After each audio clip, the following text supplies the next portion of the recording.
Nakapagmana ako ng isang apartment. Sabi ni Mama. Sabihin mo sa asawa mo na baon tayo sa utang. 3 oras ang lumipas. Lumabas ang totoong kulay nilang lahat.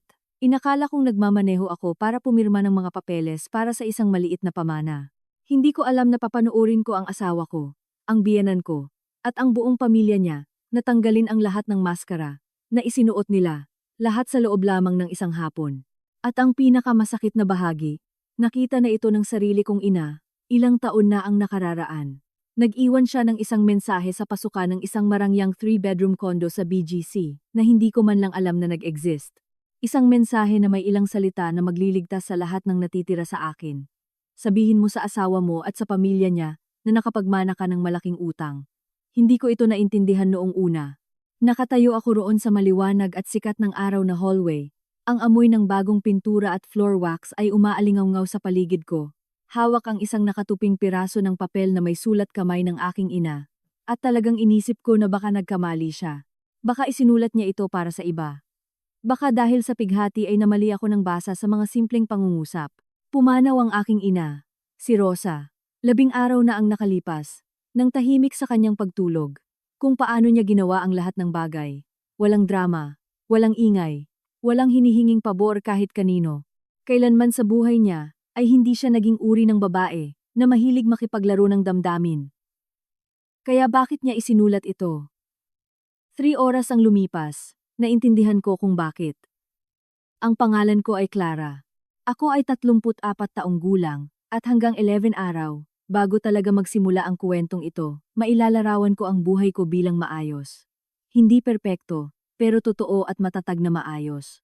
Mayroon akong asawa na nagngangalang Danilo, na minahal ko mula noong pareho kaming 26 at nakapila sa Salcedo Weekend Market, nagtatalo sa huling tali ng organic na kamatis. Mayroon akong maliit ngunit maaliwalas na apartment sa Pasig. Isang trabaho na pinapahalagahan ko bilang mid-level project coordinator sa isang architecture firm, at isang ina, na nagngangalang Rosa, na tumatawag sa akin tuwing linggo ng gabi ng 7 p, umulan man o umaraw, at palaging nagtatanong ng parehong pambungad na tanong. Ano ang nagpapatawa sa iyo ngayong linggo? Naniniwala siya na ang pagtawa ay isang mahalagang senyales ng buhay. Tinitingnan niya ito kung paano sinusuri ng isang doktor ang pulso. 2 taon siyang may sakit. Bagaman itinago niya ang buong tindi nito, mula sa akin sa halos buong panahong iyon. Hindi dahil sa kalupitan, kundi dahil sa pagmamahal. Ang masalimuot, at minsan ay nakakasakal na pagmamahal, ng isang babae na mag-isang hinarap ang maraming pagsubok, at ayaw niyang pasanin ng kanyang anak ang bigat bago ang tamang oras. Umalis ang tatay ko noong 9 na taong gulang ako. Pinalaki ako ni Rosa sa isang 2-bedroom apartment, gamit ang sweldo ng isang guro. At ginawa niya ito ng may ganoong katatagan, at init kaya hindi ko naintindihan, hanggang sa tumanda ako kung gaano kahirap talaga iyon. Ginawa niyang parang kaalwanan ang kahirapan. Ginawa niyang parang kasimplehan ang kakulangan. Siya, sa tunay na kahulugan, ang pinakamadiskarteng tao na nakilala ko sa buong buhay ko. Ang hindi ko alam, ang inilihim niya sa akin, at tila sa halos lahat, ay nakapagmana si Rosa ng pera mula sa sarili niyang ina. Ang aking Lola Vani, na namatay noong nasa kolehiyo ako.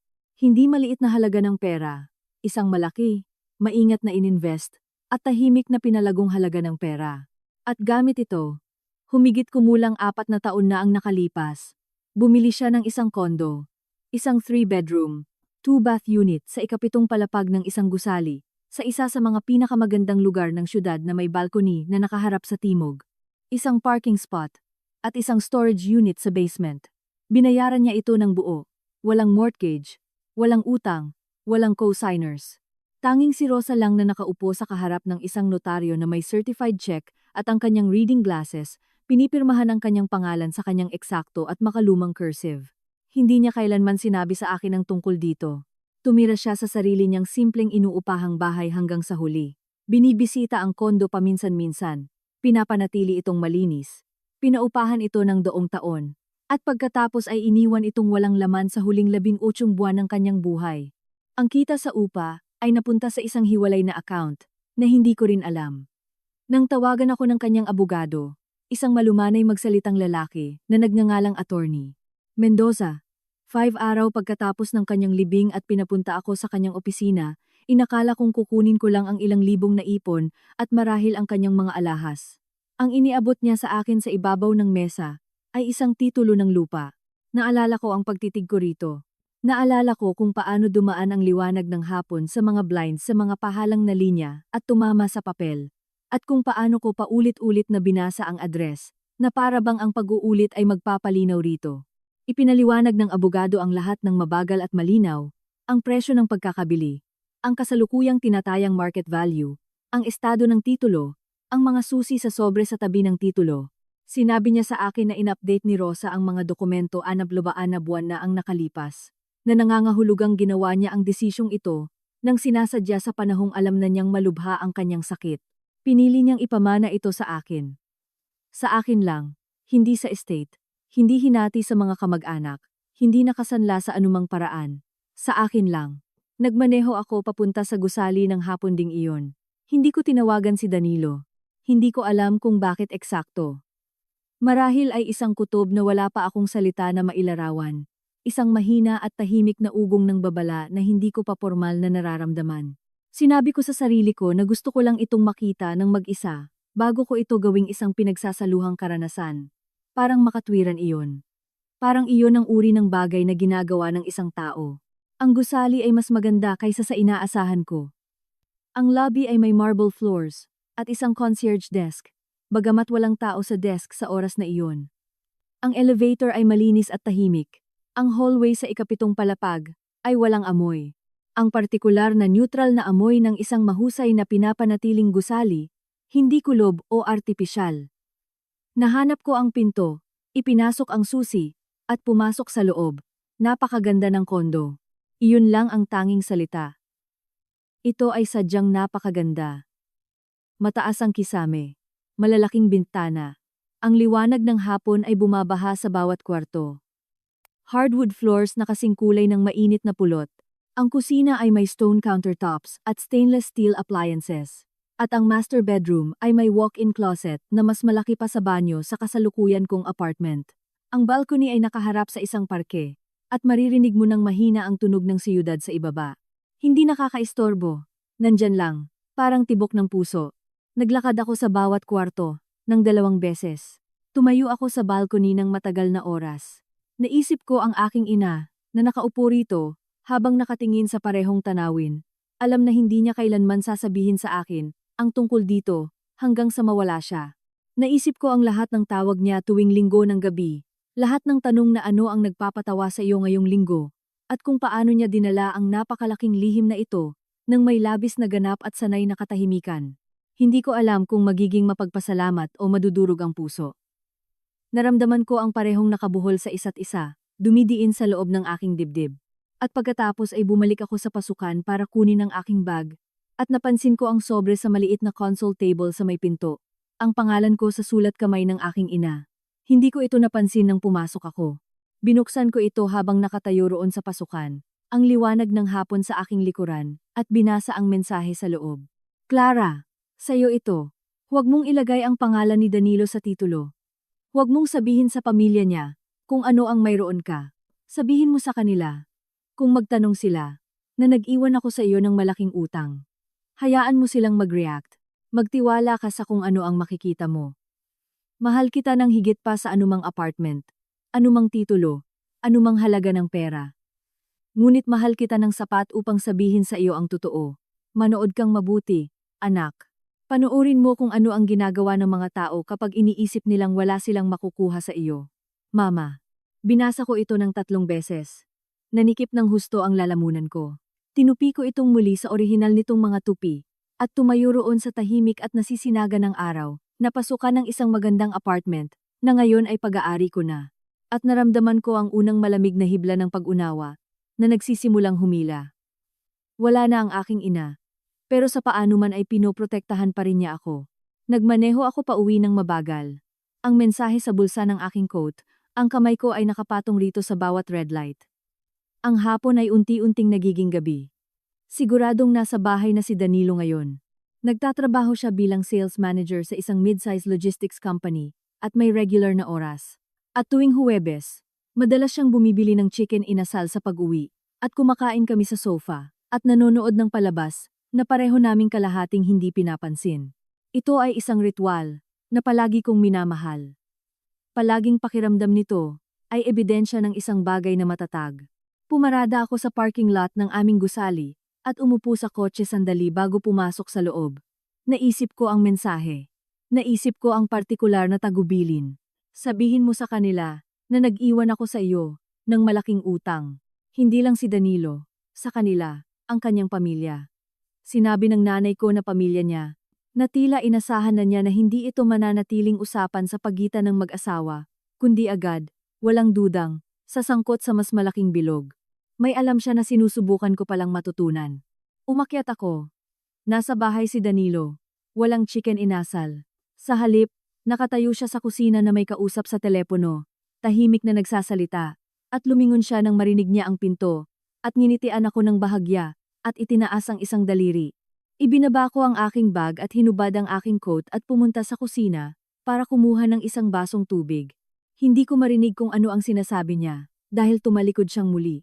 At ang boses niya ay mahina at mabilis, at tinapos niya ang tawag sa loob ng wala pang 1 minuto. Sorry, sabi niya. Ibinababa ang kanyang telepono. Trabaho. Late call. Sabi ko. Oo, isa sa mga regional managers. Binuksan niya ang ref at tumingin sa loob, nang may nakatutok na kawalan ng isang lalaki na naghahanap ng pwedeng gawin ng kanyang mga kamay. Kumusta? Yung sa abogado. Okay naman, sabi ko. Okay lang. Hindi gaano. Ilang ipon, konting alahas. At tila may naiwan siyang utang. Credit line na inutang niya.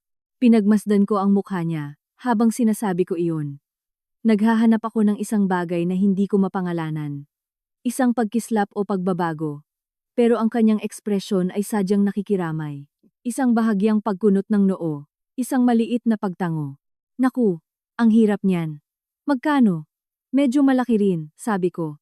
Ipapadala sa akin ni Attorney Mendoza ang buong breakdown. Hindi ko pa talaga malalaman hanggang sa susunod na linggo.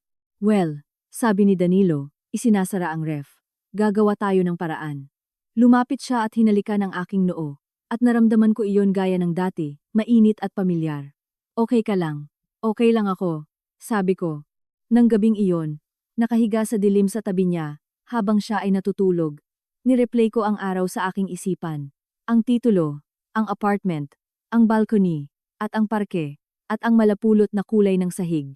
Ang mensahe ng aking ina, na nakatupi sa bulsa ng aking coat, nakasabit sa kawit sa tabi ng pinto, at ang mukha ni Danilo, nang sabihin ko sa kanya, ang tungkol sa utang, bukas, nakikiramay, walang kahina-hinala. Alinman sa nagkamali ang aking ina, at gugugulin ko ang susunod na mga linggo, na pakiramdam ay tanga, dahil sa paggawa ng isang hindi kinakailangang pagsubok sa aking asawa o tama siya. Tumitig ako sa kisame, at naghintay na malaman. Ang susunod na umaga ay dumating tulad ng mga ordinaryong umaga. Kapag mayroong isang pambihirang bagay na tahimik na nagaganap sa ilalim ng ibabaw kasama ng huni ng ibon at amoy ng kape, at ang komportable at ordinaryong mga tunog ng isang pinagsasaluhang buhay. Naunang maligo si Danilo gaya ng dati. Nakahiga ako sa kama nakikinig sa tumutulong tubig. At iniisip ang sulat kamay ng aking ina sa mensaheng iyon, ang partikular na paraan kung paano niya isinusulat ang kanyang lowercase na W. Malapad at maingat na parang isang maliit na korona. Tinitingnan ko ang sulat kamay na iyon sa buong buhay ko. Mas kilala ko iyon kaysa sa sarili ko. Panoorin mo kung ano ang ginagawa ng mga tao kapag iniisip nilang wala silang makukuha sa iyo. Bumangon ako, nagtimpla ng kape, at tumayo sa bintana ng kusina. Pinapanood ang kalye sa ibaba, na dahan-dahang nagkakaroon ng buhay. Biyernes ng umaga. Naglakad ang isang babae kasama ang isang maliit na aso. Isang delivery van ang naka-idle sa harap ng gusali sa kabilang kalsada. Ang lahat ay ordinaryo. Ang lahat ay eksakto kung paano ito noon. At gayunpaman, naramdaman ko ito. Ang mahina at patuloy na ugong ng isang bagay na nagbabago. Ang paraan kung paano nagbabago ang pressure ng hangin bago ang isang bagyo na hindi pa lumalabas sa anumang forecast. Pumasok si Danilo sa kusina na nakabihis na. Maluwag ang necktie. Ang jacket ay nakasampay sa kanyang braso. Nagbuhos siya ng kape para sa sarili. Hinalikan ng aking pisngi. At pagkatapos ay may kaswal na kagaanan ng isang lalaki na nagtatanong tungkol sa panahon. Sinabi niya, "Tinawagan mo ba ang tita Dina mo tungkol sa mga usaping estate? Baka gusto niyang malaman ang sitwasyon kung malaki ito. Tumingin ako sa kanya mula sa bintana. Si Tita Dina ay nakababatang kapatid ng aking ina, at hindi kami ganoon kalapit. Walang lohikal na dahilan para imungkahi ni Danilo na tawagan ko siya tungkol sa estate ng aking ina, lalo na sa umaga pagkatapos kong banggitin ito sa unang pagkakataon. Walang lohikal na dahilan maliban sa isa. Kausap na niya ang isang tao na nagsimula ng mag-isip tungkol sa hugis ng aking namana. Hindi pa, sabi ko ng pantay. Gusto ko munang maghintay hanggang sa makuha ko ang buong larawan mula kay Attorney Mendoza. Tama. Oo, may sense nga, sabi niya, at ininom ang kanyang kape. Umalis siya papuntang trabaho 20 minuto pagkaraan. Naghintay ako hanggang sa marinig ko ang pagsara ng mga pinto ng elevator. Pagkatapos ay kinuha ko ang aking telepono at tinawagan ang opisina ni Attorney Mendoza at nagtanong ng isang solong tanong. Ang titulo ba ng ari-arian ay ganap at eksklusibong nakapangalan sa akin? At may iba pa bang partido na nakontak tungkol sa estate? Kinumpirma ni Attorney Mendoza na ang titulo ay nakapangalan lamang sa akin, at maliban sa abiso sa akin, walang ibang partido ang formal na nakontak. Binanggit niya ng may maingat na neutrality, na aking pinahalagahan, na nakatanggap siya ng tawag noong nakaraang hapon, mula sa isang lalaki na nagpakilala bilang asawa ko, na nagtatanong ng mga pangkalahatang tanong tungkol sa estate ni Rosa Macaraeg. Noong nakaraang hapon, habang nakatayo ako sa balcony ng isang apartment, hindi ko pa sinabi kay Danilo na umiiral ito. Pinasalamatan ko si Attorney Mendoza at dahan-dahang umupo sa sofa. Tahimik na tahimik ang apartment. Bahagyang lumamig na ang kape sa aking mug. Naisip ko na tinawagan niya ang abogado bago pa man ako makauwi, na nangangahulugang alam na niya ang tungkol sa appointment bago ako umalis, na nabanggit ko sa kanya noong nakaraang gabi, ng kaswal, bilang isang simpleng lakad, at ginamit niya ang oras na iyon habang nasa kabilang dako ako ng syudad at nalalaman na may-ari ako ng kondo, upang magsimulang gumawa ng sarili niyang mga pagtatanong. Nakita na ito ng aking ina. Nakita niya ito ng napakalinaw kaya naghanda siya para dito nang may katumpakan ng isang tao na nagkaroon ng mahabang panahon upang mag-isip. Kailangan kong maintindihan ng eksakto kung ano ang nangyayari, at kailangan kong gawin ito nang maingat na hindi ipinapakita ang aking baraha. Kaya ginawa ko ang tanging makatwirang bagay. Tinawagan ko ang pinakamatandang kaibigan ng aking ina, isang babae na nagngangalang Tita Carmen, na nakakilala kay Rosa sa loob ng higit sa 40 taon, at nasa libing ay hinawakan ng pareho kong kamay sa kanya, at sinabi sa mahina at matatag na boses, "May mga sinabi ang nanay mo sa akin. Paghanda ka na, tawagan mo ako." Nang panahong iyon, inakala kong ang ibig niyang sabihin ay mga bagay tungkol sa pagluluksa, mga alaala, ang malambot na arkibo ng isang mahabang pagkakaibigan. Ngayon, hindi na ako sigurado. Sumagot si Tita Carmen sa pangalawang ring. Nang sabihin ko sa kanya na handa na ako, tahimik ang linya sandali, at pagkatapos ay sinabi niya, "Pumunta ka, para mananghalian ngayon. Pumunta ka ng tanghali. At Clara, huwag mong sabihin kay Danilo kung saan ka pupunta." Si Tita Carmen ay nakatira sa isang malinis na bahay, sa isang tahimik na kalye 20 minuto mula sa sentro ng syudad. Sinalubong niya ako sa pinto na nakasuot ng linen apron. At ang bahay ay amoy ng sopas at mga lumang libro, at bahagyang ng parehong lotion na amoy sampagwita na ginamit ng aking ina sa buong pagkabata ko. Ang pagpasok sa kusina ni Tita Carmen ay parang paghakbang pabalik saglit sa isang bersyon ng mundo kung saan buhay pa ang aking ina. At kailangan kong huminto sandali sa pintuan at huminga na lamang. Umupo kami sa mesa sa kusina na may sopas at pandesal, at ipinag-krus ni Tita Carmen ang kanyang mga kamay, at tiningnan ako nang may kalmado at malinaw na mga mata ng isang babae na nagpa siyang sabihin ang totoo pagkatapos ng mahabang panahon ng tahimik na pagtatago nito. "Gaano karami ang alam mo?" sabi niya. Hindi naman talaga isang tanong, kundi isang panimula. "Alam ko ang tungkol sa apartment," sabi ko. "Alam ko, nag-iwan siya sa akin ng mensahe. Alam kong tinawagan ni Danilo ang abogado bago ako umuwi kahapon." Dahan-dahang tumango si Tita Carmen.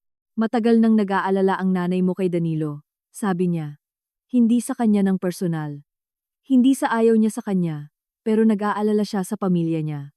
Sa nanay niya partikular, sa kanyang ina na si Flor. Si Flor ay 61 taong gulang at nakatira sa kabilang bahagi ng syudad sa isang bahay na ibinahagi niya sa ama ni Danilo hanggang sa mamatay ito 6 na taon na ang nakalipas. Siya ay isang maliit at malinis na babae na may pilak na buhok at ekspresyon ng permanenteng banayad na pag-aalala. Ang uri ng mukha na magpaparamdam sa iyo sa kanyang presensya, na ikaw ay palaging isang hakbang mula sa paggawa ng isang maliit na pagkakamali. Mayroon siyang mga opinyon tungkol sa lahat. Kung paano ko inaayos ang mga pinggan, anong uri ng kurtina ang dapat mayroon kami sa sala, kung ang kapitbahayan na tinitirhan namin ay talagang angkop para sa pagsisimula ng pamilya. Ibinigay niya ang mga opinyong ito ng may ganoong banayad, na pagpupumilit na ang pagtanggi sa mga ito ay parang pagsipa sa isang napakaliit at walang laban na hayop. Hindi ko kailanman nagustuhan siya. Gumugol ako ng 3 taon sa pagkukunwari. Anong alam ni Mama tungkol kay Flor? Tanong ko. Tumayo si Tita Carmen at pumunta sa counter kung saan may nakapatong na Manila folder sa tabi ng lalagyan ng tinapay. Dinala niya ito pabalik sa mesa at inilagay sa harap ko. Mga 8 buwan na ang nakalipas, sabi niya, sabay upo ulit. Nakiusap ang nanay mo sa akin na tulungan siyang mag-research ng isang bagay. Nakarinig siya ng pag-uusap ni Danilo at Flor sa apartment ninyo habang bumibisita siya sa inyo at lumabas ka para sa isang lakad. Hindi niya narinig ang lahat, pero narinig niya ang sapat para malaman na tinatanong ni Flor si Danilo tungkol sa kalusugan ni Rosa, tungkol sa kung may anumang ari-arian si Rosa, at kung ano ang mangyayari sa mga ari-arian ni Rosa kapag namatay siya. Hindi nakikipagtalo si Danilo. Sumasagot siya. Binuksan ko ang folder. Sa loob ay may mga nakaprint na pahina, property records, isang serye ng mga handwritten notes sa malinis na sulat ng aking ina, at 2 nakaprint na email screenshots. Ang mga email ay sa pagitan ni Danilo at Flor. Hindi nakuha ng aking ina ang mga ito sa pamamagitan ng anumang pambihirang paraan. Tila gumamit si Flor ng isang shared family email account na dati niyang ipinagawa kay Danilo para sa kanya. At ina-access iyon ni Danilo mula sa aming computer sa bahay. Nag-log in at hindi nag-log out. Mag-isa ang aking ina sa aming apartment. Hinihintay akong bumalik mula sa isang lakad at umupo sa computer para may hanapin at nakitang bukas ang inbox. Hindi niya binasa ang mga email noon. Naghintay siya, at pagkatapos ay bumalik siyang mag-isa, at binasa niya ang mga ito, at pagkatapos ay iniprint niya ang mga ito, at pagkatapos ay dinala niya ang kaalamang ito sa loob niya, nang tahimik sa loob ng ilang buwan habang pinag-iisipan niya kung ano ang gagawin. Ang mga email ay may petsa na 20 na buwan na ang nakalipas. Sa una, sumulat si Flor kay Danilo. Nagtatanong-tanong ako. May pag-aari si Rosa. Nararamdaman ko iyon. Napakasimple niyang mamuhay. Sinasadya ito. Alamin mo kung ano iyon bago siya mawala. Kung ito ay ari-arian, kailangan nating malaman bago ito mailak sa isang estate na mag-isang kinokontrol ni Clara. May mga paraan para maprotektahan ang mga interes mo bilang asawa niya. Kausapin mo si Roberto. Si Roberto ay ang nakatatandang kapatid ni Danilo na nagtatrabaho sa real estate. Sa ikalawang email na ipinadala 3 araw pagkatapos, sumagot si Danilo. Nakausap ko si Roberto. Sabi niya, kung sakaling makapagmana si Clara at mapunta ito sa isang joint marital account, may habol ako. Ang susi ay papayagin siyang idagdag ako bago siya makakuha ng independent advice. Tatrabahuhin ko ito. Ma, pakiusap. Huwag mo masyadong pilitin bago natin malaman kung ano ang mayroon. Kung maghinala si Clara, magpapakomplikado ito sa lahat. Binasa ko ng 2 beses ang parehong email. Lumamig na ang sopas ko. Tahimik na tahimik ang kusina. Sa labas, may dumaang sasakyan sa kalye at humuni ang isang ibon minsan mula sa kung saan sa hardin. At pagkatapos ay katahimikan lang, at ang mahinang tunog ng paghinga ni Tita Carmen sa kabilang dulo ng mesa mula sa akin. Ang susi ay papayagin siyang idagdag ako bago siya makakuha ng independent advice. Naisip ko si Danilo na nagsasabi 3 taon na ang nakalipas nang makasal kami, na naniniwala siyang dapat panatilihing transparent ang pananalapi sa pagitan ng mag-asawa. Naisip ko ang 3 pagkakataon sa nakalipas na taon na banayad niyang iminungkahi na pagsamahin namin ang aming mga savings accounts. Naisip ko ang pag-uusap noong nakaraang tagsibol, kung saan nabanggit niya halos pahapyaw lang na baka makatwiran na ilagay ang aming 2 pangalan sa lahat para lang sa pagiging simple. Naisip ko kung paano sa bawat pagkakataon ay sinabi ko, baka, pag-iisipan ko, at kung paano sa bawat pagkakataon ay ibinababa niya ang paksa nang hindi nagpipilit, pasensyoso, maparaan, Hindi nagpapakita ng pagmamadali. Naisip ko ang aking ina, na nakaupo mag-isa sa mesa ng aking kusina, habang bukas ang inbox na ito sa screen, binabasa ang mga salitang ito, tungkol sa kanyang anak, tungkol sa mismong paparating niyang kamatayan, na itinuturing na isang window of opportunity. Naisip ko siyang isinasara ang email tab, tumatayo, pumupunta sa bintana, at nakatayo roon sa kung gaano man katagal ang kinailangan upang ilagay ang impormasyong ito sa isang lugar kung saan madadala niya ito nang hindi siya dinudurog. Dinala niya ito sa loob ng 12 na buwan. Gumawa siya ng plano. Bumili siya ng oras sa pamamagitan ng hindi pagsasalita. At ginugol niya ang oras na iyon sa pagbuo ng pinaka-elegante at pinakatumpak na proteksyon na kaya niya. Isang titulo na nasa pangalan ko lang. Direktang inilipat, nilalampasan ang bawat joint claim na maaaring subukan ni Danilo. At isang mensahe sa pasukan ng isang apartment na hindi niya alam na umiiral. Nagsasabi sa akin sa ilang salita ng eksakto kung paano siya makikita ng malinaw. Hindi niya kailanman sinabi sa akin. Sabi ko, kakaiba ang boses ko sa pandinig ko. Malayo, parang nanggagaling sa ibang kwarto. Hindi niya gustong sabihin sa iyo hanggat hindi siya sigurado, sabi ni Tita Carmen. At pagkatapos noong sigurado na siya, hindi niya gustong gugulin kung anumang oras ang natitira sa kanya sa paggawa ng inyong kasal bilang isang larangan ng digmaan. Inisip niya. Tumigil si Tita Carmen at bahagyang lumambot ang boses niya. Inisip niya na posible pa ring gumawa ng ibang pagpili si Danilo, na kung walang mangyayari, baka siya ay naging isang tao lang na may masamang pag-uusap kasama ang nanay niya at bumalik sa sarili. Gusto niyang ibigay sa kanya ang pagkakataong iyon. At kung hindi niya kunin ito? Edi gusto niyang makita mo ito ng ikaw mismo, sabi ni Tita Carmen. Gamit ang sarili mong mga mata, nang wala siya roon, para impluwensyahan kung ano ang gagawin mo roon. Isinara ko ang folder. Ganap na kalmado ang aking mga kamay, na ikinagulat ko. Inasahan kong maramdaman ang pagtagilid ng sahig, ang pagpaling ng mundo, ang pisikal na sintomas ng isang buhay na nagkalamat. Sa halip, naramdaman ko ang isang bagay na mas malamig at mas matatag kaysa sa inaasahan ko. Isang kakaiba, matigas na kalinawan, parang paghakbang sa labas pagkatapos na sa wakas ay mawala ang isang lagnat. Alam ng asawa ko ang tungkol sa potensyal na estate ng ina ko. Nakipag-usap siya ng estratehiya sa nanay niya. Nagplano siyang iposisyon ang sarili para sa isang claim bago ako makakuha ng independent legal advice. At pagkatapos kahapon ng hapon, habang nakatayo ako sa isang balcony na binili ng aking ina gamit ang pamana mula sa kanyang sariling ina, tinawagan niya ang abogado. Nagpasalamat ako kay Tita Carmen. Kinuha ko ang folder. Hinatid niya ako sa pinto at hinawakan ang aking kamay sandali sa pareho niyang mga kamay, pareho sa ginawa niya sa libing. Ang iyong ina ay isang napakatalinong babae, sabi niya. Alam ko, sabi ko. Ngayon ko lang nauunawaan kung gaano katalino. Nagmaneho ako pabalik sa syudad. Ang folder ay nasa passenger seat. Ang araw sa hapon ay maliwanag at patag laban sa windshield. May 2 text ang telepono ko mula kay Danilo. Dinner tayo mamaya. Naisip ko Italian. At kumusta ka? Iniisip kita buong araw. At binasa ko pareho sa isang red light at naramdaman ng isang bagay na malamig at parang siruhano na dumaloy sa akin. Hindi galit, hindi pighati. Isang bagay na mas sinasadya kaysa sa alinman sa mga bagay na iyon.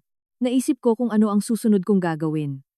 Naisip ko ang apartment, ang titulo, ang mga email, ang mensahe sa bulsa ng aking coat.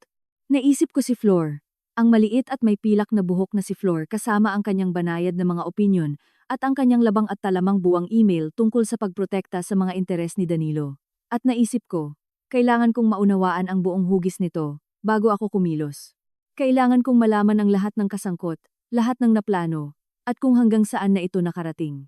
Dahil hindi ako pinalaki ng aking ina para mag-react. Pinalaki niya ako para mag-isip. Nang gabing iyon, nag-text ako pabalik kay Danilo. Italian sounds great.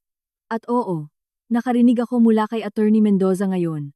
Mukhang mas malaki ang utang kaysa sa inakala ko. Kakailanganin ko ang suporta mo para malagpasan ito. Dumating ang sagot niya nang wala pang singsita segundo.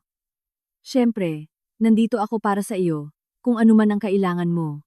Ibinaba ko ang aking telepono at tumingin sa labas ng bintana sa syudad, at naisip ko, alam ko kung ano eksakto ang kailangan ko, at hindi ikaw iyon. Pero hindi pa ako handang sabihin iyon. Mayroon pang higit na makikita. Ang Italian restaurant, na pinili ni Danilo ay ang uri ng lugar na madalas naming puntahan sa mga unang taon ng aming kasal. Mainit na ilaw, maliliit na mesa, isang menu na hindi nagbabago at hindi na kailangan. Mayroon kaming booth malapit sa likod at umorder si Danilo ng isang bote ng red wine nang hindi nagtatanong na alam niyang gusto ko.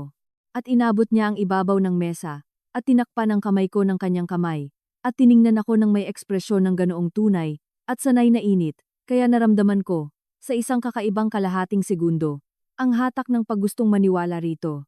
Iyon ang pinaka nakakatakot na sandali ng buong gabi.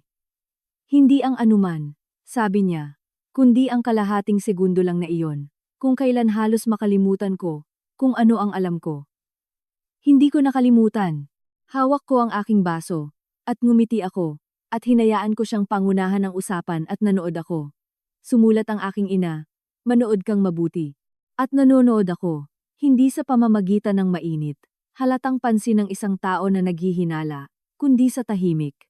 Peripheral na pansin ng isang tao na alam na, at nag-iipon lang ng mga huling piraso. Iniisip ko, sabi ni Danilo bandang kalagitnaan ng main course, ibinababa ang kanyang tinidor nang may kaswal na kagaanan ng isang lalaki na nag-ensayo para sa sandaling ito sa puntong hindi na ito mukhang ensayado. Tungkol sa sitwasyon ng utang sa estate ng mama mo. Naisip ko na dapat tayong umupo kasama ang isang tao, isang financial advisor, baka si Roberto. Alam niya ang mga ganitong bagay, at alamin ang pinakamatalinong paraan upang hawakan ito ng magkasama, bilang isang team. Ayan na.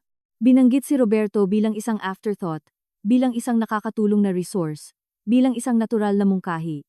Ang kapatid ni Danilo na si Roberto, na nagpayo sa kanya, 14 na buwan na ang nakalipas na ang susi ay papayagin akong idagdag ang pangalan ni Danilo bago ako makakuha ng independent advice. Napakamaalalahanin yan, sabi ko. Sa totoo lang, tinawagan ko na si Attorney Mendoza para pag-usapan ang aking mga opsyon. Inirekomenda niya na magtrabaho muna ako, kasama ng isang estate attorney bago isama ang sinuman. May nagbago sa mukha ni Danilo. Hindi sa matinding paraan, hindi pag-igtad o pagkislap ng galit. Isang bahagyang pagbabago lamang, isang mikroskopikong paninikip sa paligid ng mga mata. Kinuha niya ulit ang tinidor niya. Sure, oo, makes sense. Ibig ko lang sabihin, gusto kitang suportahan dito. Hindi mo kailangang hawakan ito ng mag-isa. Alam ko, sabi ko. Palagi kang supportive. Ngumiti siya. Ngumiti ako. Tinapos namin ang aming hapunan. Sa biyahe pa uwi, nag-buzz ang kanyang telepono sa center console. Nakaharap ang screen. Nakakaiba, dahil nakasanayan na ni Danilo na ilagay ang kanyang telepono ng nakataob. Nakita ko ang pangalan bago niya ito iswipe para mamatay ang ilaw. Mama, wala siyang sinabi tungkol dito. Ako rin. Nang gabing iyon, pagkatapos makatulog ni Danilo, nakahiga ako sa dilim at gumawa ng listahan sa aking isipan ng kung ano ang alam ko at kung ano ang kailangan ko pang malaman. Alam ko ang tungkol sa mga email. Alam kong tinawagan ni Danilo ang abogado. Alam kong kinonsulta si Roberto. Alam kong nagtatanong si Flor tungkol sa mga ari-arian ng aking ina nang hindi bababa sa 14 na buwan. Ang hindi ko pa alam ay ang tiyak na plano. Kung mayroong isang konkretong legal na estratehiya na nakalagay, kung nanonood at naghihintay lang sila, o kung mayroon nang isinagawa na hindi ko pa nadiskubre. Kinaumagahan, isang Sabado, sinabi ni Danilo na kailangan niyang may mga bilhin at babalik siya sa unang bahagi ng hapon. Hinalikan niya ako sa pinto at umalis na may kagaanan sa kanyang hakbang na nakilala ko na ngayon bilang kagaanan ng isang lalaki na naniniwalang pinamamahalaan niya ang isang sitwasyon ng matagumpay. Pinanood ko mula sa bintana habang sumasakay siya sa kanyang sasakyan sa ibaba. Lumiko siya sa kaliwa sa dulo ng bloke, palayo sa grocery store, palayo sa hardware store, sa direksyon ng kabilang bahagi ng siyudad, sa direksyon ng bahay ni Flor. Binigyan ko siya ng 10 minuto. Pagkatapos ay nagbihis ako at nagmaneho papunta sa apartment. Mayroon akong mga susi. Nasa pangalan ko ang titulo. Tumayo ako sa pasukan, at nilabas ang mensahe ng ina ko, at binasa itong muli. Nakatayo sa parehong pwesto, kung saan niya ito iniwan para sa akin. At naisip ko sa unang pagkakataon na siguro ay tumayo siya sa parehong pasukang ito nang isulat niya ito, o marahil ay umupo sa sahig tulad ng ginagawa niya minsan kapag nag-iisip siya. Ang likod niya ay nakasandal sa pader, at nakataas ang kanyang mga tuhod, nagsusulat sa kung anumang papel na nasa bag niya. Palagi niyang isinusulat ang mga mahahalagang bagay gamit ang kamay. Hindi siya nagtitiwala sa pagiging permanente ng mga digital na bagay. Tama siyang huwag magtiwala. Dahan-dahan akong naglakad sa apartment. Tinitingnan ito ng iba na ngayon. Hindi bilang isang regalo. Hindi bilang isang simbolo ng pighati. Kundi bilang isang bagay na dapat protektahan. Naisip ko kung magkano ang halaga nito. Ibinigay ng abogado ang kasalukuyang tinatayang market value. At ito ay malaki, higit sa 3 beses ng pinagsamang ipon namin ni Danilo. Higit pa sa sapat para baguhin ang buong geometry ng isang buhay. Naisip ko ang email ni Danilo. Kung ito ay ari-arian, kailangan nating malaman, bago ito mailak sa isang estate na mag-isang kinokontrol ni Clara. Naisip ko ang parira lang mailak sa isang estate na mag-isang kinokontrol ni Clara, at ang partikular na pait nito. Ang implikasyon na ang pagkontrol ko sa sarili kong pamana ay isang problema na dapat lutasin. Umupo ako sa balkoni sandali. Abala ang parke sa ibaba sa aktibidad ng Sabado ng umaga. Mga jogger, naglalakad ng aso, isang children's birthday party na inaayos malapit sa central fountain na may mga folding table at maliliwanag na lobo na umaalon at umiikot sa banayad na hangin. Pinanood ko ang lahat ng ito at naramdaman sa ilalim ng malamig na kalinawan ng nakalipas na 2 araw. Isang malalim at masakit na kalungkutan. Hindi para sa kasal, pinoproseso ko pa rin kung ano ang kasal at kung ano ito noon, kundi para sa bersyon ng hinaharap na dala-dala ko nang hindi ko alam. Ang bersyon kung saan si Danilo ay eksakto kung sino ang pinaniwalaan ko. Kung saan ang ating buhay na magkasama ay kasing direkta, gaya ng paglitaw nito sa ibabaw. Kung saan matawagan ko sana siya mula sa opisina ng abogado noong unang araw at sabihing, nag-iwan si mama ng isang pambihirang bagay. Halika tingnan mo, at sabihin iyon, nang may dalisay na saya. Ang hinaharap na iyon ay wala na. Malamang ay hindi ito kailanman umiiral. Tumunog ang telepono ko. Tumingin ako sa screen, inaasahan ko si Danilo. Si Roberto iyon. Tinitigan ko ang pangalan niya ng matagal. Hindi kailanman ako direktang tinawagan ni Roberto. Sa 3 taong pagsasama namin. Hindi kami magkaaway, ngunit hindi kami malapit. Siya ay 12 taong mas matanda kay Danilo. Settled at medyo malayo. Isang lalaki na nagpapakita ng pagmamahal pangunahin, sa pamamagitan ng praktikal na payo, na walang humingi. Walang dahilan para tawagan niya ako sa isang Sabado ng umaga, maliban kung may nagbago. Sumagot ako, Clara. Maingat ang boses niya, propesyonal na mainit, ang boses na malamang na ginagamit niya sa mga kliyente. Sana hindi ako nakakaabala. Gusto ko lang mangamusta, tingnan, kung paano mo kinakaya ang lahat. Ang mawalan ng nanay ito ay isang mahirap na bagay. Gusto ko lang malaman mo na ang pamilya ay nandito para sa iyo. Ang pamilya. Sinabi niya ito ng may partikular na diin. Ang salita ay may dalang bahagyang mas mabigat kaysa sa kailangan para sa isang simpleng tawag ng pakikiramay. Napakabait naman yan, Roberto, sabi ko. Nabanggit ni Danilo ang sitwasyon sa estate. Sabi niya ay may utang base sa pagkakaintindi ko. Gusto ko lang malaman mo kung kailangan mo ng patnubay. May marami akong karanasan sa pag-navigate ng ari-arian at estate matters. Masaya akong tulungan kang ayusin kung ano ang aktwal mong kinakaharap. Minsan mas komplikado ang mga bagay na ito, kaysa sa nakikita at ang pagkakaroon ng isang tao sa iyong panig, na alam ang sistema ay makakagawa ng totoong pagkakaiba. Kung ano ang aktwal mong kinakaharap, binigyang diin niya ito. Halos hindi mahahalata sapat lang para ipahiwatig, na marahil ay hindi ko lubos na nauunawaan ang sarili kong sitwasyon, na marahil ay kailangan ko ng isang taong mas may kaalaman upang ipaliwanag ito sa akin. Na-appreciate ko ito, sabi ko. Nagko-consult ako sa isang estate attorney sa ngayon, pero isa sa isip ko iyon, isang pag-pause, maikli, kontrolado, syempre, alamin mo lang, na nandyan ang alok. Isa pang pag-pause, at pagkatapos. Pupunta ka kina mama sa linggo, di ba? Magluluto siya ng tanghalian. Gusto ka sana niyang makita. Tingin ko may mga gusto siyang pag-usapan kasama mo. Ayan na, gusto akong makita ni Flor. Si Flor, na nagsulat ng mga email tungkol sa pagprotekta sa mga interes ni Danilo at pag-alam kung ano ang pag-aari ni Rosa bago ito malak, ay gustong pag-usapan ng ilang bagay. Sa isang tanghalian sa linggo, pupunta ako, sabi ko. Ibinaba ko ang telepono at umupo ng matagal habang ang telepono ay nasa kandungan ko at ang mga lobo ay umaalon sa ibaba sa parke. Naisip ko ang tanghalian sa linggo kina Flor. Naisip ko kung ano ang maaring ibig sabihin ng mga bagay na gusto niyang pag-usapan, at kung anong hugis ang aabuti ng pag-uusap, at kung sino pa ang maaaring naroroon. Naisip ko kung ano sana ang ginawa ng nanay ko. At pagkatapos ay agad kong nalaman na, ang aking ina ay hindi pupunta ng hindi handa. Sisiguraduhin sana ng aking ina, na pagdating ng linggo, ay alam na niya ang lahat, para walang anumang masabi sa mesang iyon, na makakagulat sa kanya. Mayroon akong isang araw. Nagmaneho ako upang makita si Attorney Mendoza ng hapon ding iyon. Wala siya sa kanyang opisina kapag Sabado, ngunit nasa akin ang kanyang personal number mula sa mga papeles ng estate, at tumawag ako, at ipinaliwanag ng malinaw at kalmado hanggat kaya ko kung ano ang nahanap ko. Nakinig siya ng hindi sumasabat. Nang matapos ako, nagkaroon ng maikling katahimikan, at pagkatapos ay sinabi niya, pumunta ka sa opisina Lunes ng umaga. Samantala, huwag kang magdagdag ng pangalan ni numan sa titulo. Kung ang iyong asawa o sinuman sa kanyang pamilya ay magpakita sa iyo ng isang dokumento ng anumang uri, huwag mong pipirmahan hanggang sa makapag-usap tayo. May magagawa ba talaga sila? Tanong ko. Legal speaking, may ma-claim ba sila? Kung ang titulo ay nasa pangalan mo lang, at ang paglipat ay malinis, na totoo naman, kung gayon wala.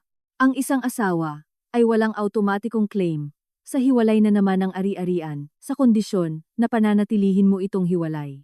Ang alalahanin ay kung idadagdag mo ang kanyang pangalan, o kung magdedeposito ka ng anumang kikitain sa isang joint account, o kung papayagan mo ang anumang legal na argumento na ang ari-arian ay naging marital. Hanggat wala kang ginagawa sa mga bagay na iyon, protektado ka. Huminto siya. Napakaingat ng nanay mo, Clara. Pinrotektahan kanya ng maayos. Nagpasalamat ako sa kanya. Umupo ako sa parking lot sa lamas ng kanyang gusali ng ilang minuto, pinapanood ang mga tao na labas-masok sa mga glass door. Mga ordinaryong tao ng Sabado na may mga ordinaryong lakad, at naramdaman ko ang hugis ng aking sitwasyon na luminaw sa paligid ko, tulad ng isang litrato na dahan-dahang nagiging malinaw. Ang ari-arian ay sa akin, ang batas ay nasa panig ko. Ang natitira ay ang linggo. Nagmaneho ako pauwi at nakarating doon bago si Danilo. Nagpalit ako ng damit at nagsimulang magluto ng hapunan. At nang pumasok siya sa pinto pagkalipas ng isang oras, masyadong casual, masyadong masaya, ngumiti ako, at nagtanong kung kumusta ang lakad niya. At sinabi niyang, okay lang, may mga binili lang. At sinabi ko, tumawag si Roberto, para mangamusta. At ang mga mata ni Danilo, ay gumalaw ng mabilis. Isang pagkislap lang bago niya sinabi, ng buong init na ganoon si Roberto.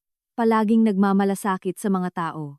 Sinabi ko sa kanya na pupunta ako kina mama mo sa linggo. Sabi ko, hinahalo ang isang bagay sa kalan. Sabi niya may mga gusto raw siyang pag-usapan. Ah, oo. Nabanggit niya na gusto ka raw niyang makita. Masyadong maayos. Ang uri ng maayos na kabaligtaran ng spontaneous. Basta family stuff, alam mo naman siya. Alam ko. Sabi ko. Lumingon ako at ngumiti sa kanya. At ngumiti rin siya sa akin. At walang sinuman sa amin ang nagpapakita sa isa, kung ano ang aktwal naming iniisip. At ang kusina ay mainit at ordinaryo ang amoy. At sa isang lugar sa ilalim ng lahat ng ito, ang lahat ay nasisira na. Nang gabing iyon, tinawagan ko si Tita Carmen. Sinabi ko sa kanya ang tungkol sa tawag ni Roberto. Sinabi ko sa kanya ang tungkol sa linggo, at pagkatapos ay itinanong ko ang tanong na umiikot sa isip ko buong araw.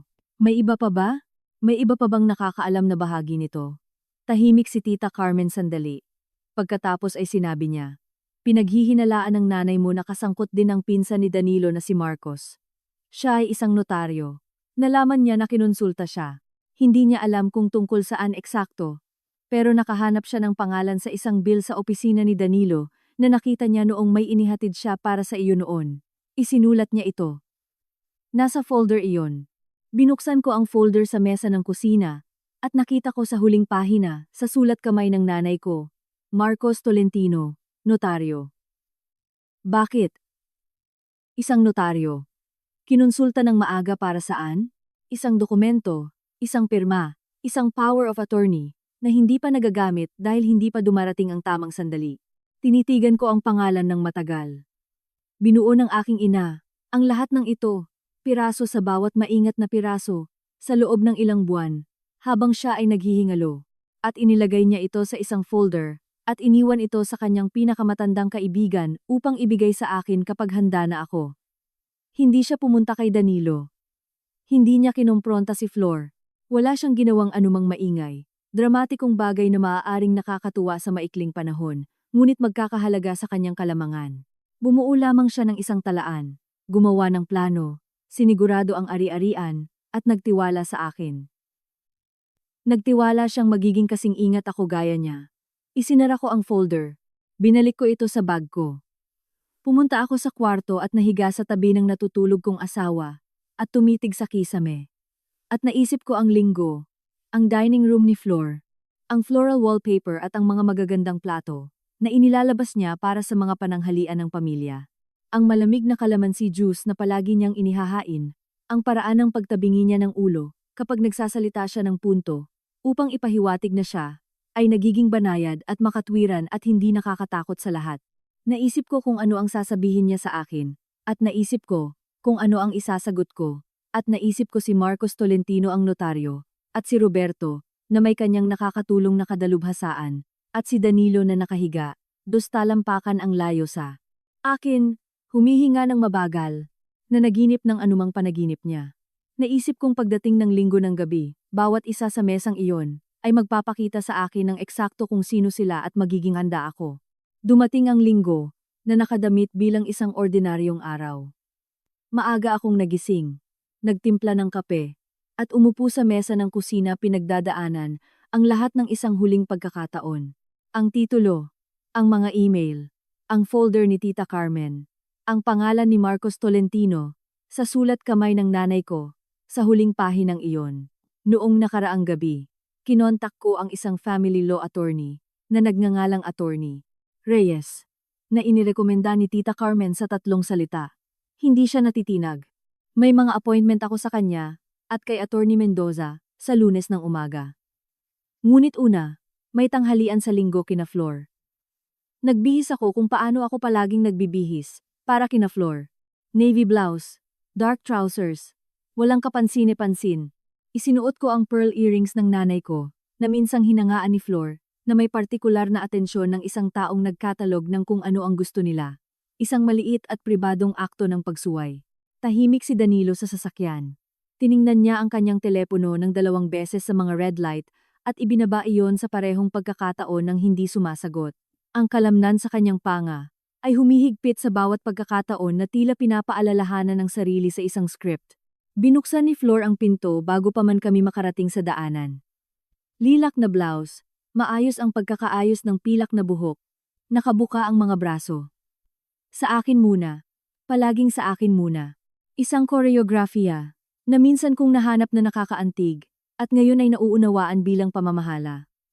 Ang bahay ay amoy ng kare-kare, at ang kanyang powdery floral perfume na kumakapit sa bawat kwartong dadaanan niya. Nasa mesa na sa kusina si Roberto. May kape. Tumayo siya at nakipagkamay sa akin. Formal. Na nangangahulugang nandito siya ng profesional gayon din sa personal. At sa tabi niya, nagbubuhos ng juice, nang may inaral na pagkakaswal sa counter, ay isang taong hindi ko inasahan. Si Marcos Tolentino, ang pinsan ni Danilo. 40, payat, eksakto, isang notaryo. Lumingon siya at nag-alay ng pakikiramay, tungkol sa aking ina, na may init ng isang lalaki na nakilala niya ng 2 beses at walang pinagsisisihan. Nagpatuloy ang tanghalian, nang may maingat na normalidad, ng isang pagtitipon na, ang totoong agenda, ay napagkasunduan, na nang maaga. Nagtanong si Flor tungkol sa trabaho ko. Tinalakay ni Roberto ang mga property developments. Gumawa ng kaaya-ayang usapan si Marcos. Kumain si Danilo at halos walang sinabi. Ang pinanood ko sa ilalim ng lahat ng ito, ay ang ritmo ng sulyapan sa pagitan nina Flor at Roberto. Masyadong maikli, masyadong kontrolado para maging aksidente. Pinanatili ni Marcos ang kanyang jacket sa buong pagkain, na nakita kong kakaiba para sa isang nakaka-relax na tanghalian sa linggo, maliban na lang kung mayroon siyang nasa loob ng bulsa, na maaaring kailanganin niyang ilabas ng mabilis. Nang malinis na ang mga plato, at naglabas si Flor ng cassava cake, alam kong paborito mo ito, iha. Ipinag-cruise niya ang kanyang mga kamay sa mesa, at inihayag ang pagganap na malinaw na ineensayo niya. Nag-aalala kami sa iyo, Clara. Ang sitwasyon sa utang. na nadagdag pa sa pagkawala ng iyong ina. Masyadong mabigat ito na i-navigate ng mag-isa. Tiningnan ni Roberto ang ilang mga opsyon, at nandito si Marcos kung sakaling may kailangang pirmahan na dokumento ngayon, para lang maasikaso natin ang lahat sa isang komportabling setting nang walang mga mamahaling abogado na pinapatagal. Ito, sinabi niya ito nang may ganoong sanay na init, kaya halos nakaramdam ako ng malayong paghanga para sa sining nito. Naglabas si Roberto ng isang dokumento mula sa leather folder sa mesa. Hindi ko napansin iyon doon nakalapat sa mantel. Inilapag niya iyon sa harap ko. Isang consolidation agreement na nagtatatag ng joint management ng lahat ng ari-arian na namana mula sa estate ni Rosa Macaraeg, kabilang ang real property, financial accounts, at anumang iba pang ari-arian na may halaga. Nakaprint na ang pangalan ni Danilo sa naaangkop na espasyo. Ang notary stamp ni Marcos ay naghihintay sa bulsa ng kanyang dibdib. Inihanda nila ito bago pa man nila malaman kung ano ang aktwal kong namana. Bago pa man malaman kung mayroon mang ma-claim. Ang dokumento ay umiral sa palagay na ang nanay ko ay nag-iwan ng isang malaking bagay. At handa silang kumilos sa sandaling ang pighati ay gawin akong malambot. Ibinaba ko ang mga papeles. Tumingin ako sa paligid ng mesa. Nakatingin si Danilo sa mantel. Kailan inihanda ang dokumentong ito? Tanong ko. Ngayong linggo lang, sabi ni Roberto. At nandito si Marcos, para inotaryo ito ngayon, sa tanghalian ng pamilya. Dahan-dahan akong tumango. Pwede ba akong maging tapat sa inyo? Ngumiti si Flor. Palagi. Alam ko ang tungkol sa mga email, sa pagitan ni Danilo at Roberto. Alam ko ang tungkol sa pag-uusap. 4 na buwan na ang nakalipas tungkol sa pagprotekta sa interes ni Danilo, bago ang estate ay mailak sa pangalan ko lang. Alam ko na ang dokumentong ito ay inihanda ng isang notaryo, na kinonsulta bago pa man tayo umupo lahat ngayon. Tumingin ako ng direkta kay Flor. Alam ko na pinaplano niyo ito sa loob ng mahigit 1 taon. Tumahimik ang kwarto. Humigpit ang magkakakrus na kamay ni Flor sa isa't isa. Maliit, hindi sinasadya. Ipinagkakanulo ng katawan ang pilit na pinapanatili ng mukha. Sumandal si Roberto pabalik. Hindi gumalaw si Marcos. Ibinuka ni Flor ang kanyang bibig. Itinaas ko ang isang kamay. Gusto ko ring malaman ninyo na nag-iwan ang nanay ko ng kondo, freehold, walang utang, sa pangalan ko lang. Hindi ito saklaw ng anumang marital claim. Nakausap ko na ang isang estate attorney at isang family law attorney. Wala akong pipirmahan ngayon. Tumingin ako kay Marcos. Pwede mo nang itago ang stamp na iyan. Itinulak pabalik ni Danilo ang kanyang upuan. Napakalakas ng pagkiskis nito sa hardwood. Naglakad siya palabas ng dining room nang walang salita. Narinig kong bumukas at sumara ang front door. Nilinis ni Roberto ang kanyang folder. Tumayo si Marcos at ibinutones ang kanyang jacket at sumunod sa kanya sa labas. Kami ni Flor ay naiwang mag-isa sa mesa. Ang cassava cake ay hindi ginalaw. Tumatakbo ang orasan. Ang iyong ina, maingat niyang sinabi, ay isang pakialamerang babae. Ang aking ina, sabi ko sabay tayo, ay ang pinakamatalinong tao na nakilala ko. Mahal niya ako ng sapat para protektahan ako mula sa mesang ito. Kinuha ko ang aking bag. Sana nasulit ang biyahe ko, para sa kare-kare. Naglakad ako palabas sa hall, lampas sa Bless Our Home na doormat, pababa sa daanan sa pagitan ng mga window boxes, sumakay sa kotse, at nagmaneho palayo, nang hindi lumilingon pabalik. Umuwi si Danilo noong 9:13 ng gabing iyon. Nasa mesa ako sa kusina may tsaa at nakaharap sa itaas ang telepono ko, pinapanood ang mga minuto. Tumayo siya sa hallway saglit, gusot ang jacket. Ang ekspresyon ay nasa pagitan ng kahihiyan at pagod, pagkatapos ay umupo sa tapat ko. Sorry, sabi niya. Sabihin mo sa akin, kung para saan ka eksaktong nagsosorry. Pinagdaanan niya ito, hindi sinasabi sa akin. Pagtawag sa abogado, hinahayaan ang plano ng nanay niya, na tumakbo. Huminto siya bago ang isa na pinakamahalaga. Kaya, sinabi ko ito para sa kanya. Alam mong darating si Marcos na may dalang mga dokumento. Ipinagmaneho mo ako doon. Ang katahimikan na sumunod ay ang pinakatapat na bagay na sinabi niya buong gabi. Paulit-ulit kong sinasabi sa sarili ko na hindi iyon seryoso. Sabi niya, na ang pagsasama ng pananalapi ay may katuturan, na si mama ay nagiging praktikal lang. Danilo, bibigyan ka sana ng dokumentong iyon ng joint claim sa isang ari-arian na nagkakahalaga ng 3 beses sa ipon natin. Pinlano ito ng nanay mo ng 14 na buwan. Nakilahok ka. Huminto ako. Pinakasalan mo ba ako dahil gusto mo? O dahil alam mong baka may iwan sa akin ang nanay ko na mahalaga? Pinakasalan kita dahil gusto ko. Mabilis niyang sinabi. Mahal kita. Walang bahid niyan. Pero alam mo. At nanatili kang tahimik. At sinabi mo sa sarili mo na iba iyon sa pagsali. Tumingin siya sa malayo. Iyon ang kanyang sagot. Hindi siya masamang tao. Siya ay isang bagay na mas ordinaryo at mas nakakadismaya kaysa sa isang masamang tao.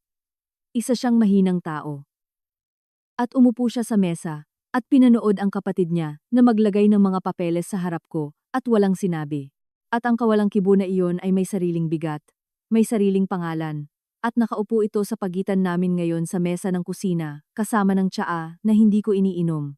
Kailangan kong tumira ka muna kina Roberto sa loob ng ilang linggo. Sabi ko, hindi permanente, hindi opisyal. Kailangan ko ng espasyo para mag-isip ng malinaw. Kung mayroon man anumang bagay na nagkakahalagang iligtas, nandyan pa rin iyon pagkatapos. Umupo siya kasama niyan. Pagkatapos ay tumango siya, pumunta sa kwarto, nag-empake ng bag, at huminto sa pintuan ng kusina bago umalis. Sorry talaga. Alam kong hindi iyon sapat. Simula iyan, sabi ko. Pero simula lang. Sumara ang pinto. Tahimik na tahimik ang apartment. Tinawagan ko si Tita Carmen, at sinabi kung ano ang nangyari. Anong nararamdaman mo? Tanong niya. Eksakto kung ano ang tatanungin sana ng nanay ko. Malinaw, sabi ko. Pagod, pero malinaw. Iyon ang tamang pagkakasunod-sunod, sabi niya. Lunes, nakipagkita ako kay Attorney Mendoza ng 9. Protektado ang titulo, malinis ang asset, matatag ang aking legal na posisyon. Tinawag ni Attorney Reyes sa ganap na 10 ang inihandang dokumento, na agresibo, at transparent, at binanggit na ang presensya ni Marcos, na may pre-stamped notary, ay nagtatatag ng premeditation legal, na isang makabuluhang pagkakaiba, mula sa isang casual na pag-uusap ng pamilya. Nang tanungin niya kung ano ang gusto ko, sinabi ko sa kanya. Ang kasal ay tugunan ng totoo. Ang ari-arian formal na maprotektahan.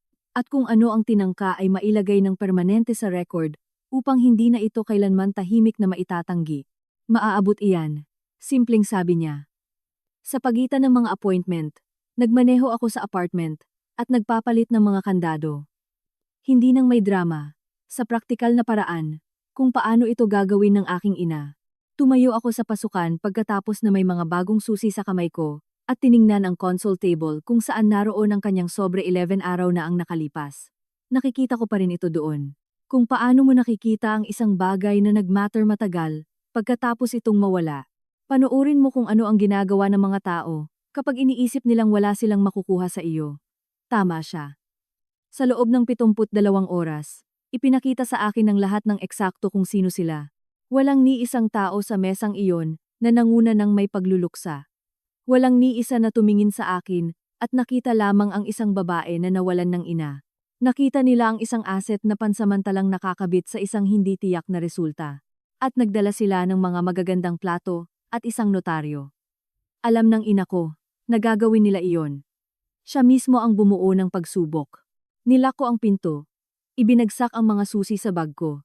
At naglakad palabas sa isang araw na maliwanag at ganap na akin na galawan, gayunpaman ang aking pipiliin. Hindi pa hinaharap ni Flor ang buong bigat ng kung ano ang sinubukan niya. Naglakad palabas si Roberto sa dining room na iyon, na naniniwalang ang pinakamasamang haharapin niya ay isang awkward na hidwaan sa pamilya. Umuwi si Marcos Tolentino, nang walang kahihinatnan. Magbabago iyon. Tinawagan ko si Mia, ang pinakamatalik kong kaibigan mula pa noong kolehiyo, na hindi nagustuhan si Flor mula sa kanilang pangalawang pagkikita, na may isang kutob na minsan ko nang winaksi. Sinabi niya sa akin. Ang boses ay mahigpit sa lumang panghihinayang. Na tinawagan siya ni Flor. 18 ang buwan na ang nakalipas. Nagtatanong tungkol sa pamilya ko. Tungkol sa kung may anumang pag-aari si Rosa. Na binalangkas ito bilang pag-aalala, para sa aking seguridad sa pananalapi. Dapat sinabi ko sa iyo, sabi ni Mia. Hindi mo naman malalaman kung ano ang ibig sabihin nito. Alam kong kakaiba ito. Kaya ako rin, sabi ko, sa loob ng 2 taon, tinawag ko itong pag-i-imagine lang ng mga bagay. Umupo kami ng may ganyan saglit. Ang pinagsasaluhang pamilyar na pagkabigo ng pagpapalawig ng benepisyo, ng pagdududa hanggang sa maging isang pananagutan. Anong kailangan mo? Sabi ni Mia. Isang saksi, at posibleng isang napaka-awkward na hapunan, sa malapit na hinaharap. Nang gabing iyon, umupo ako sa mesa ng kusina, sa bagong katahimikan ng apartment, at isinulat ko ang lahat. Hindi lamang para sa mga legal na layunin, bagaman ito ay maglilingkod doon. Isinulat ko ito kung paano sumulat ng mga bagay ang nanay ko. Maingat ayon sa pagkakasunod-sunod, dahil ang pagre-record ay isang anyo rin ng pag-angkin. Nangyari ito. Nakita ko ito. Alam ko kung ano ito. Si Flor ay siguradong mayroon ng kanyang bersyon ng mga kaganapan na na-assemble. Si Clara na nalulumbay. Mali ang pagkakaintindi sa isang kilos ng pamilya, nag-overreact. Isang bagay para ilagay ang kanyang sarili, bilang ang nasaktang partido. Magaling siya doon. Ilang taon na niya itong ginagawa. Mas mahihirapan siya ngayon. Nasa akin ang mga email, ang folder, ang file note ng abogado, ang assessment ni attorney. Reyes sa isang dokumentong ginawa para manlinlang. Ang account ni Mia sa tawag sa telepono 6 buwan na ang nakalipas, at isang ina na gumugol sa huling taon ng kanyang buhay, sa paggawa ng isang record ng partikular para wala sa mga ito ang tahimik na mababawi. Bukas, gagamitin ko ang bawat piraso nito. Martes ng umaga. Nagising ako bago ang alarm ko, sa unang pagkakataon sa pagkalipas ng ilang taon. Hindi may takot, kundi may matibay na katatagan, na hindi ko naramdaman ng matagal na hindi ko mapangalanan. Nagtimpla ako ng kape, umupo sa bintana, at pinag-aralan ang plano. Sinabi ni Attorney Reyes na ang pinaka-epektibong diskarte ay ang kumilos sa maraming larangan ng sabay-sabay. Kaya eksakto iyon ang ginawa ko. Ang unang larangan ay legal. Nagsampa ng formal na notasyon si Attorney Mendoza sa estate record na nagdodokumento sa tinangkang consolidation at sa mga kasangkot na partido. Nagdraft si Attorney Reyes ng cease and desist letter kina Flor, Roberto at Marcos Tolentino na binabanggit ang inihandang dokumento bilang pagtatangkang manlinlang sa isang namatayan upang isuko ang mga karapatan sa pag-aari. Ipinadala ito noong Miyerkules sa pamamagitan ng registered mail. Hindi ito nagbabanta ng agarang litigasyon. Hindi kailangan. Ang kailangan nitong gawin ay linawin na kung ano ang nangyari sa tanghalian na iyon ay tinatrato bilang isang legal na issue, hindi isang hindi pagkakaunawaan sa pamilya. Tinanggal nito ang komportableng fiction na maaari itong iatras ng may binagong kwento at isang nasaktang ekspresyon. Ang pangalawang larangan ay si Danilo. Pumunta siya sa apartment noong Biyernes ng gabi, hindi sa aming apartment, sa akin. Hiniling ko sa kanya na pumunta partikular dito, at naintindihan niya kung ano ang ibig sabihin niyan kahit hindi ko ipinapaliwanag. Tumayo siya sa sala at tumingin sa matataas na kisame, at sa parke sa kabila ng balcony, at walang sinabi sandali. Pinanood ko siyang makita sa unang pagkakataon kung ano ang itinayo ng nanay ko, at kung ano ang tahimik niyang tinulungang planuhin na kunin. Hindi siya kailanman nagsabi ng kahit ano, sabi niya. Hindi, sabi ko, hindi nga. Nag-usap kami ng 2 oras. Ibinigay niya sa akin ang buong bersyon. Ang pag-ungkat ng nanay niya sa paksa 13 buwan na ang nakalipas. Ang pagbabalangkas ni Roberto sa diskarte, siya mismo ay nakikinig, nang hindi tumatanggi, at sinasabi sa sarili ang isang kwento, kung saan siya ay nagpoprotekta ng katatagan, sa halip na nag-engineer ng isang pagnanakaw. Ginamit niya mismo ang salitang pagnanakaw. Hindi ko inasahan iyon. Alam ko ito sa isang antas. Sabi niya, hindi ko lang pinayagan ang sarili kong isipin ito ng malinaw. Bakit hindi? Dahil ang pag-iisip nito ng malinaw ay mangangahulugang pagpili at hindi ko gustong pumili. Tiningnan ko siya sa tapat ng maliit na mesa, at hinawakan ang parehong katotohanan ng sabay. Ang lalaki mula sa Salcedo Weekend Market, at ang lalaki na nagmaneho sa akin sa tanghalian na iyon, parehong totoo. Iyon ang bahagi na hindi madali. Hindi ko alam kung maisasalba pa ang kasal, sabi ko. Pero kung oo, kakailanganin mong direktang sabihin sa nanay mo na alam mong mali ito. Hindi para sa kapakanan ko, dahil kung hindi mo kayang sabihin iyon sa kanya, wala ka talagang napagdesisyonan. Tumango siya. Kaya kong gawin iyon. Kung mananatili man siya, malalaman pa. Ang ikatlong larangan ay si Flor. Tumawag siya sa araw pagkatapos matanggap ang sulat. Nasa opisina ako ni Attorney Reyes. Naka-speaker ang telepono. Naka-on ang recorder. Nawala ang init sa boses ni Flor. Kontrolado pa rin, pero tinanggalan ng pagganap. Sinabi niyang ang liham ay isang matinding reaksyon sa isang usapan ng pamilya na sinusubukan lang niyang tumulong, na malinaw na emosyonal pa rin ako, at hindi nag-iisip ng malinaw tungkol sa mga kahihinatnan ng pagpapalaki sa isang pribadong usapin. Hinayaan ko siyang matapos. Floor, nagdala ka ng notaryo sa isang tanghalian ng pamilya, kasama ang isang inihandang dokumento na dinisenyo upang bigyan si Danilo ng joint claim sa aking namana na ari-arian. Nasa akin ang mga email. Nasa akin ang dokumento. Nasa akin ang pagtatasa ng aking abogado sa layunin nito. May saksi ako sa isang tawag na ginawa mo sa kaibigan ko. 18 buwan na ang nakalipas nagtatanong tungkol sa mga pag-aari ng aking ina. Pinanatili kong kalmado ang aking boses. Ang liham ay hindi isang pagpapalala. Ito ay isang boundary. Ang mangyayari sa susunod ay ganap na nakasalalay sa kung igagalang mo ito. Katahimikan. Ano man ang mangyari sa aking kasal, tapos na ang inyong access sa aking pananalapi. Hindi iyon isang talakayan. Tapos na iyon. Isa pang katahimikan na mas mahaba. Ang tunog ng isang babae na nag-recalibrate ng real time. Hindi niya inasahan na makikita ang mga email. Hindi niya inasahan si Tita Carmen. Hindi niya inasahan si Rosa. Ang tahimik na si Rosa, nakaupo sa mesa sa kusina na may nakaprint na pahina na bumubuo ng isang record na hindi niya kailanman mabubuhay para gamitin mismo. Minamaliit ni Flor ang aking ina sa buong buhay niya. Tingin ko kailangan nating lahat magpalipas ng oras, sinabi niya sa wakas. Ang boses niya ay napakapatag at napakaliit. Sumasang-ayon ako, sabi ko. Makikipag-ugnayan ng aking mga abogado. Nakipag-ugnayan si Roberto kay Attorney Reyes. Nang sumunod na linggo sa pamamagitan ng kanyang sariling abogado, na formal na nagpapatunay sa pamamagitan ng pagsulat na ang consolidation document ay inihanda ng may pagkakamali at na walang karagdagang claim ang itutuloy. Walang ipinadala si Marcos, na naging sarili nitong pag-amin. Ang legal na larangan ay malinis na nagsara. Ang lahat ay nasa record, permanente.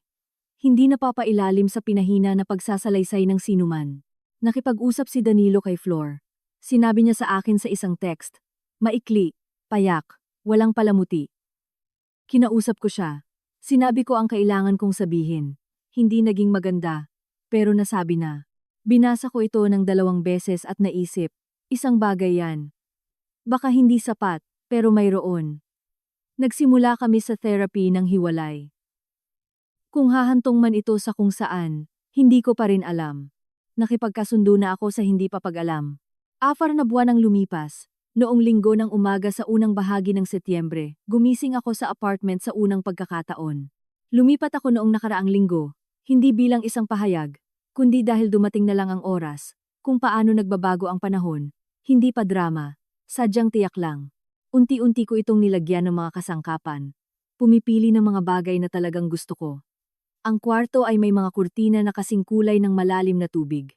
Ang kusina ay may maliit na paso ng mga herbs sa windowsill, basil at thyme, dahil palaging may mga herb ang nanay ko sa windowsill. At sa 3 taon ng pamumuhay na may kompromiso, hindi ako kailanman nagkaroon ng counter space. Nagtimpla ako ng kape, at dinala iyon sa balcony. Tahimik ang parke sa ibaba. Naglalakad ang isang lalaki ng aso, na humihinto sa bawat lamppost. Ang hangin ng Setyembre ay malinis at matalim, at nagparamdam sa akin ng pagka-alerto sa isang paraan na malapit sa pasasalamat, para sa kape, sa tanawin, sa umaga na ganap na akin upang hubugin. Nagtapos ang kasal. Narating namin ni Danilo ang konklusyong iyon sa parehong paraan, na narating namin ang lahat sa mga buwang iyon, dahan-dahan, tapat, walang pagkukunwari. May totoong kalungkutan doon, ang uri na hindi nagpapasimple sa galit o ginhawa, ngunit nandoon lang. Tao at komplikado, humihiling na kilalanin. Kinilala ko ito. Hindi ko ito minadali, pero hindi ko rin pinagkamalan ang pighati bilang dahilan para manatili. Pinirmahan niya ang separation papers noong Setyembre. Nang papaalis na ako sa opisina ng abogado, tinawag niya ang pangalan ko minsan at lumingon ako at sinabi niya, tama siya sa lahat. Ang nanay mo. Alam ko, sabi ko. Naglakad ako palabas sa umaga ng Setyembre na walang dala maliban sa mga akin. Malaya mula sa bawat plano na ginawa ng sinuman para sa akin nang hindi ko alam, malaya sa mahaba, tahimik na arkitektura ng isang pakana na nagkamali sa isang mahalagang variable.